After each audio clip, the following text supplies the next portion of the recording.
Cavalcade of America, presented by DuPont, maker of better things for better living through chemistry.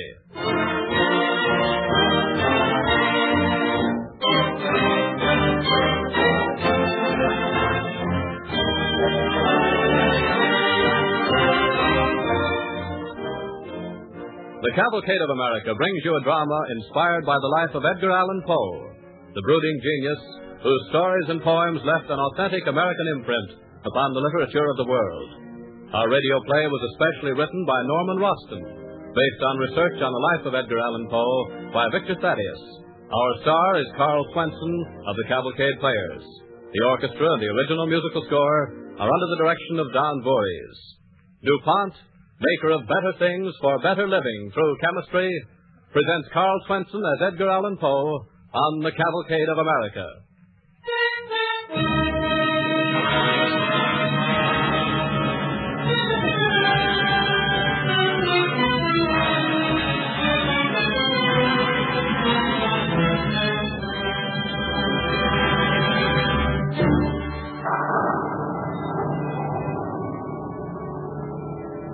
Listen to the rain and thunder. How cooling the rain is on the body. How quickly it freezes to the skin. Annabelle, my Anna. Can you hear me where you lie sleeping? Under this endless earth, beneath the wet evening flowers. Or are you nothing at all now? The dust I breathe, the space between stars, this emptiness in my heart. If you're in the earth the way I listen, you'll know why I'm here in the black night, why I must not return.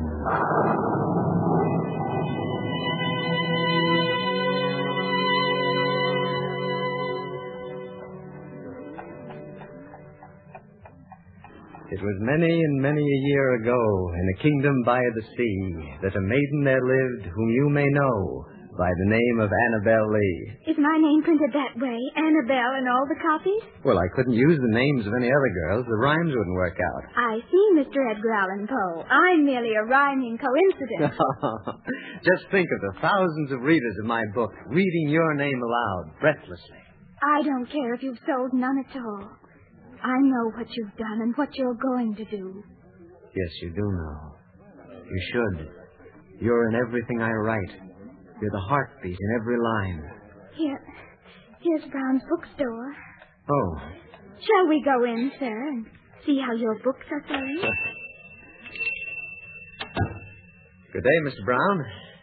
What's the report for today, good or bad? Well, I sold another copy of your book of poems. Good. Didn't I tell you, Anna? Each one adds up. How many this week all told? One. Last week? Week before last week. One. Well, I'm not a national figure, that's certain. Someday they'll be buying your books just as fast as you write them, Edgar.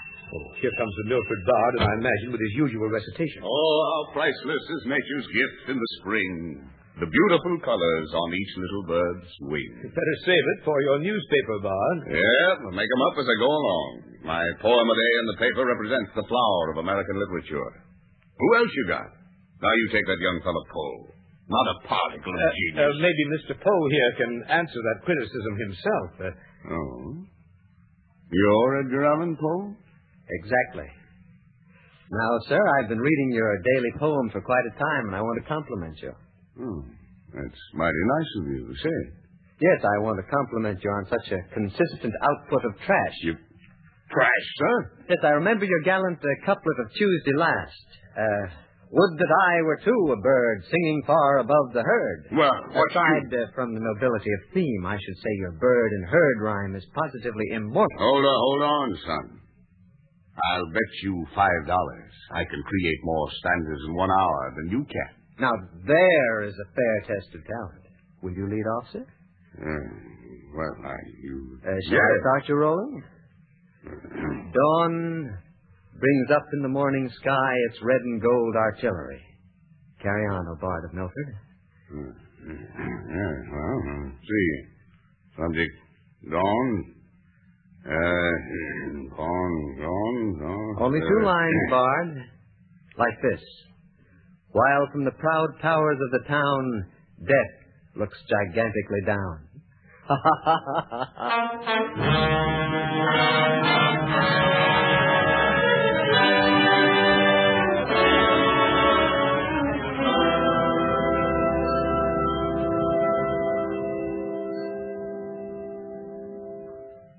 Gentlemen, do we have to read the rest of these manuscripts? I don't mind taking the first prize, but I won't miss my supper doing it. There's only a few more. One by O'Connor, one by that chap Oliver, one by a fellow named Poe. Let's all suddenly go home. Gentlemen, let's agree to read a couple more, and if we're not satisfied, there'll be no prize awarded in our literary contest this year. All right, let's continue with O'Connor's. Go ahead. And as the villainous cur drew his knife, Mary clutched her heart in fear. Would he attempt to defile her honor? Slowly he advanced. Oh, enough of that rot. Who are you, young man? What do you want? Who let you in? I came to find out about your story contest. My name is... I'm sorry. It's too late for entries. We're deciding the winner now. Do you mind if I wait here? No, it'll be all right. You'll sit down over there and not disturb us. Thank you, sir. Continue the reading, sir. All right.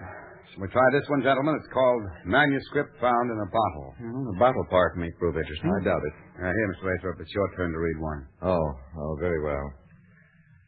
And as we carry a crowd of canvas, the ship is at times lifted bodily from out of the sea. Oh, horror upon horror.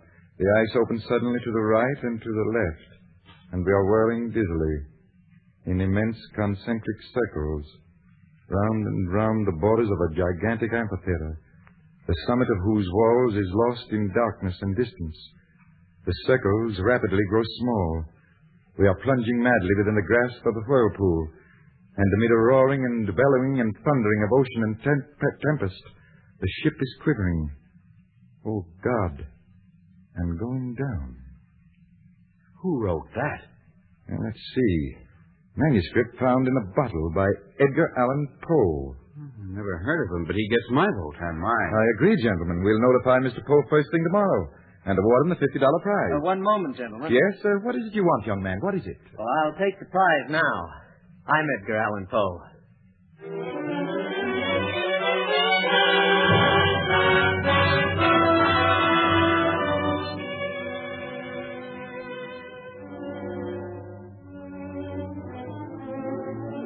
Edgar, you mustn't stare at me so.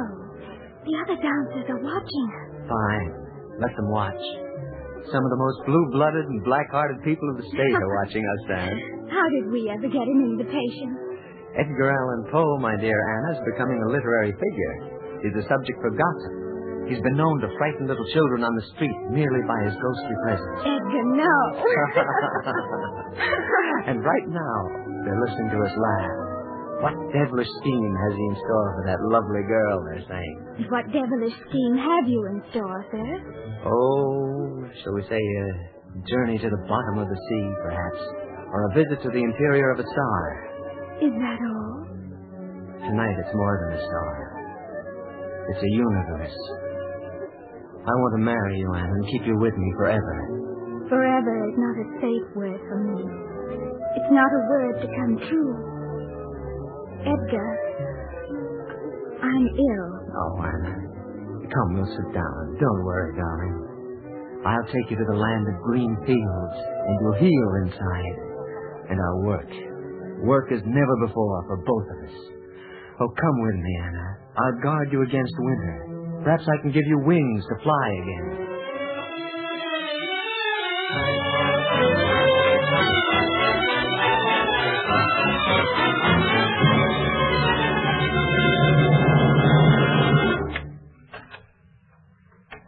I don't know how I can make it clear to you, Poe, but I can't use this story in my magazine. It's hardly the type we want. Well, I'm not a writer of types. That's beside the point. The point is, and politely, that since I've joined your magazine, circulation has jumped by thousands. Yes, I know that's all very true, but if we're to hold our readers, we've got to give them something different. Those stories of yours are just a little too... Insane? Is that the word? I've heard it said. We need variety. Something light, romantic. Is that all, Mr. Graham? We'd like to have another story in time for the press. A different type? Is that it? Confound it, Poe. I wish you could be practical. We are selling a commodity, and we know when the people want a change of food. I am not a feeder of populations. Well, I am. Do I make myself clear? Yes, you do, Mr. Graham, and it's time somebody made it clear that American literature will not be made to order, is not a commodity, and will not be written out of the frills and fashions of your time. Yes, and there's one word more. Goodbye.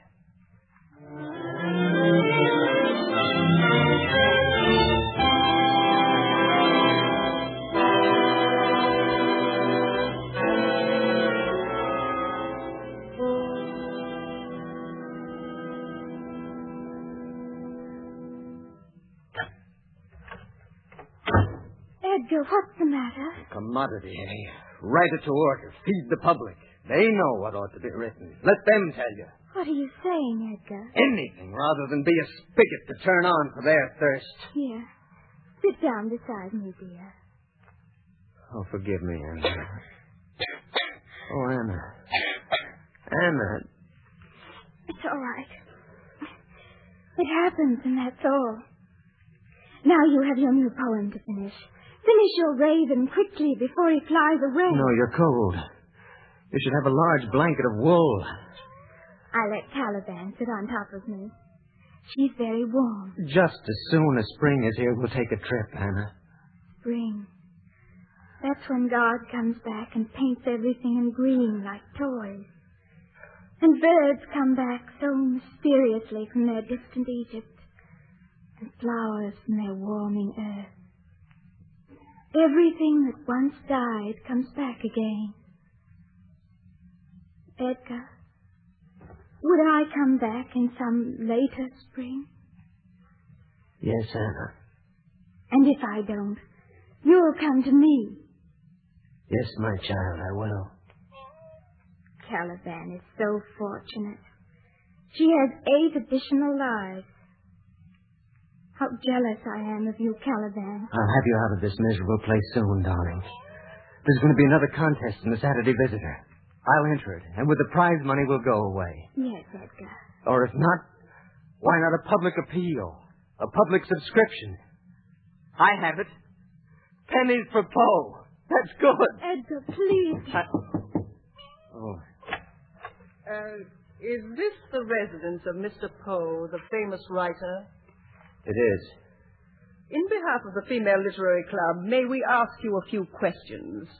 You see, we're going to discuss you tonight. And we thought we'd just drop in for a word. Yes. Well, Miss Poe, just how do you write? Just how? Exactly what do you do? I sit at my desk, madam. It's very simple. You must try it yourself someday.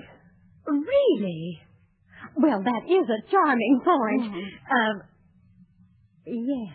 How do you account, Mr. Poe, for the, how shall I put it, your wonderful somber qualities? That's because, madam, I love to joke. I'm always joking. How very quaint. We must remember to mention it. Yes. And mention, too, that Mr. Poe invites all of your membership to observe him at his desk as he writes endlessly without food. And tell them that unless his various friends and admirers, as you both are, assist him in his hour of need, he'll be unable to complete his new poem, entitled The Raven, as he quite naturally must be kept alive in order to complete it. You'll mention these points for which I thank you. Good night. We'll cut the heart piece by piece and sell it. And we next weigh out the blood drop by drop for what it'll bring. The movement to save Poe has begun. My darling, you mustn't feel badly. You needn't for me. Oh, Anna. See how I've dragged you down.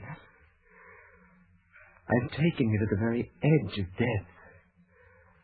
And I'm frightened for the first time. Edgar, don't be frightened. You must sleep. You must not open the wounds you've received. Come. Sleep.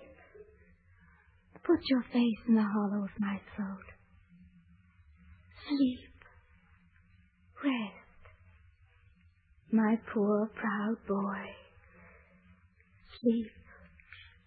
Always come to me, wherever I am, in whatever world. Sleep. Rest.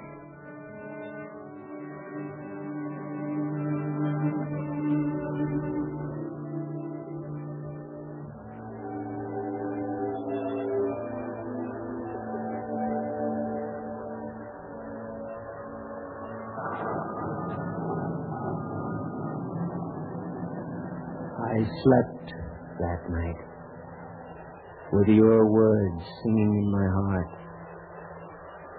And when I awoke that morning, I resolved to leave the house and try to sell my poem, The Raven. I remember turning at the door, watching you asleep, so silently asleep and motionless. I thought then, how peaceful she looks. How delicate a prize for death. How dazzling among angels. Quietly I closed the door, so as not to waken you. Or were you past awakening then?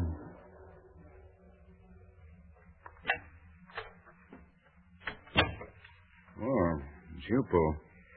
You have a way of coming in without being announced. I have a new poem. I want you to read it. I want you to buy it and print it immediately. What? Well, sit down. Sit down. Relax. How about a drink first? A drink? Yes. A very small drink would do.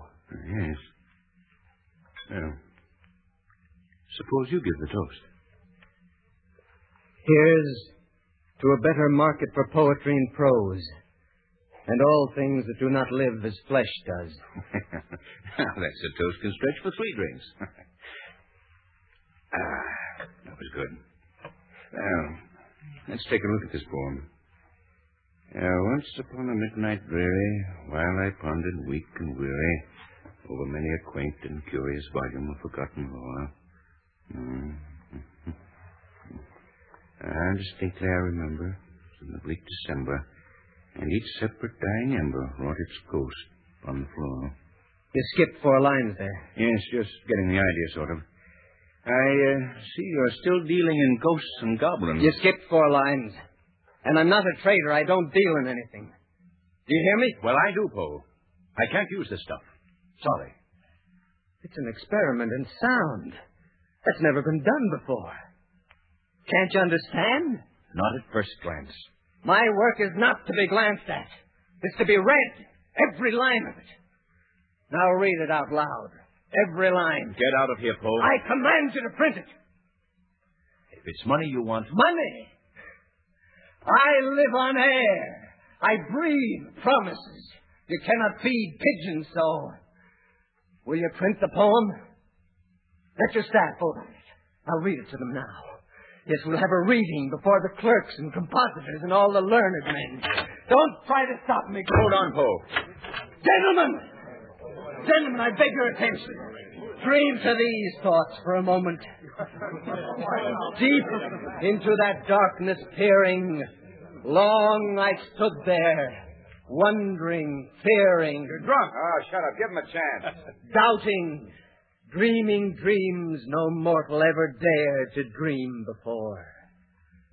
But the silence was unbroken, and the stillness gave no token.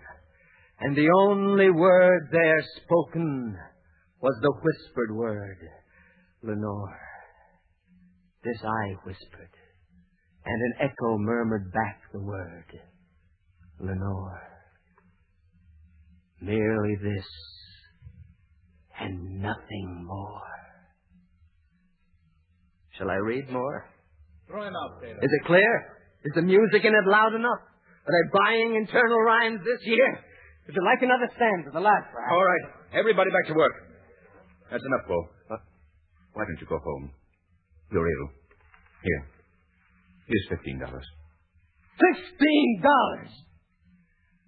I'll take it. I consider it a fair price for one stanza of the Raven. Here it is. I'll tear it off from the page. You can buy additional stanzas at $15 each. There are about a dozen more stanzas, gentlemen. But they're especially priced for seasonal reduction. I urge you to buy it soon. Place your order and you shall have it sealed and delivered in my own hand. Must the king kneel? The king will kneel. Say what the king must do, and he'll do it.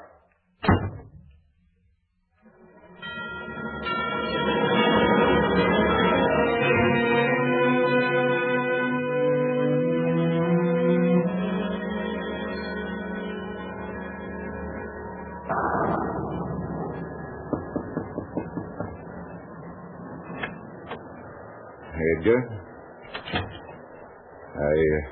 I heard what happened in Graham's printing shop. I'm sorry, my friend. I dropped by with some things. I thought you might need them. Here's a blanket for your wife. Blanket? For Anna? But she's covered with a long green robe now. Forever and ever. Listen to the bells. They're ringing for Anna. Bells? Haven't you heard? Everyone knows it. They're publishing a special edition of her death. Edgar, take hold of yourself. Now listen. You can hear her voice. She's calling me. She's asking me to come to her now. She's alone there in the night. Edgar, where are you going? Listen to the rain. The angels are weeping for her. I must go and keep the rain from her face. There's no time to lose. Edgar, don't go out there. You're ill. Edgar, come back.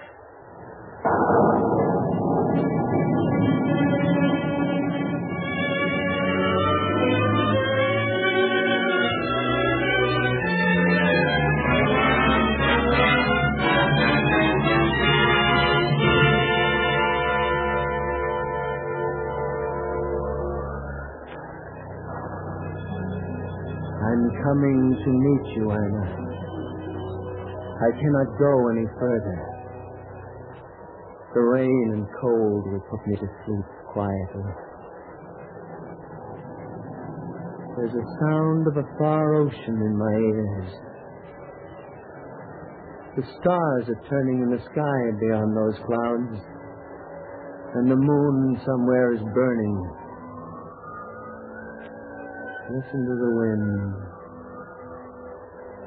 You're whispering my name. And now I can see you through the mist. You're here to welcome me in my first night of death. Your voice, I hear it. Annabelle. My Anna. Can you hear me where you lie beneath the wet evening flowers? Under this endless earth?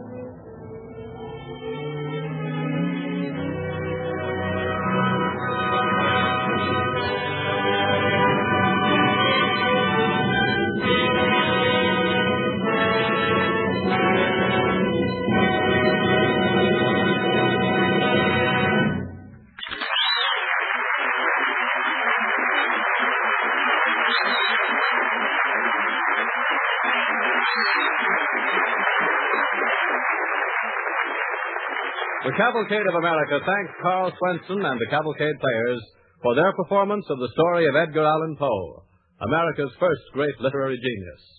And now DuPont brings you news of chemistry at work in our world.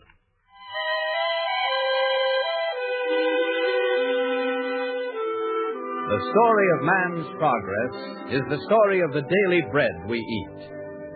Man, the roaming hunter, could not pause to build, to rest, to learn. It was when he planted seeds, when the bright green blades sprang up from the dark fields, that man the vagrant became man the planner. Tent gave way to houses. Savage vengeance gave way to law. Superstition gave way to knowledge. Civilization came to the wild earth. Man became man, thanks to bread. Nothing worthwhile comes easy. Man learned to grow grain, to thresh it and grind it, to leaven and bake it into bread. But it was not easy.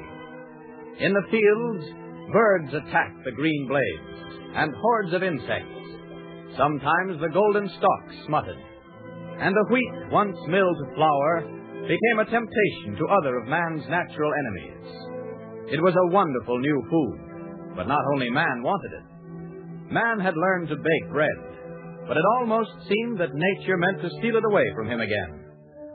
Along with the struggle for bread came the struggle to keep it safe. But in a sense, bread itself taught us to safeguard bread. For with the cities that arrived when man the nomad stopped wandering to plant his grain and harvest it, there came schools, knowledge, science. And science said, first the fields, food for the fields that they may renew their strength. Then chemicals to kill weeds that strength may be conserved. And the seed, chemicals to keep it wholesome and stout against disease, to keep it healthy and multiply its yield. Then the smiling grain reaped from the field, a golden river curving into golden sacks, and the grain milled into flour, protection there, too, to keep the flour sweet and clean. And last, the bakery, turning the flour into bread, further protection. Learning from nature, DuPont chemists made a wholesome ingredient present in many foods. This new ingredient, a propionate salt trademarked Mycoban, is now baked into bread to retard the growth of destructive spores of mold. And last of all, there is cellophane cellulose film to keep the loaf clean and fresh until it reaches your home. From the far-off wheat field to your table, chemistry watches the way of bread, so that you and your family may safely enjoy it, so that never shall there be famine over the face of the land. This is the responsibility of the chemist who brings us better things for better living through chemistry.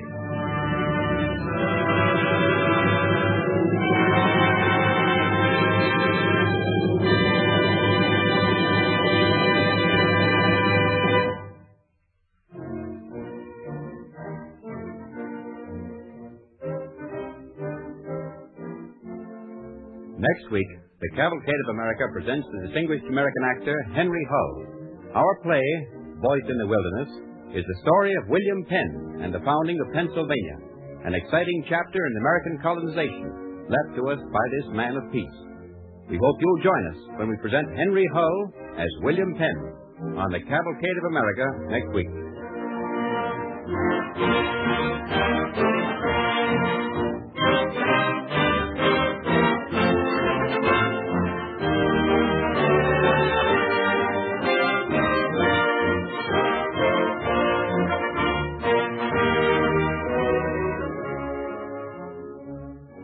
Supporting Carl Swenson as Edgar Allan Poe were the Cavalcade players.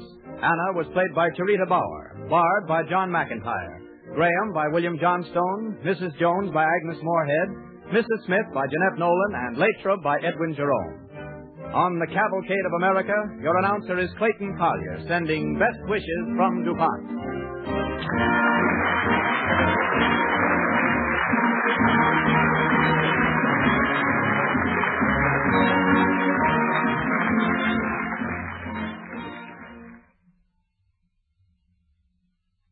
This is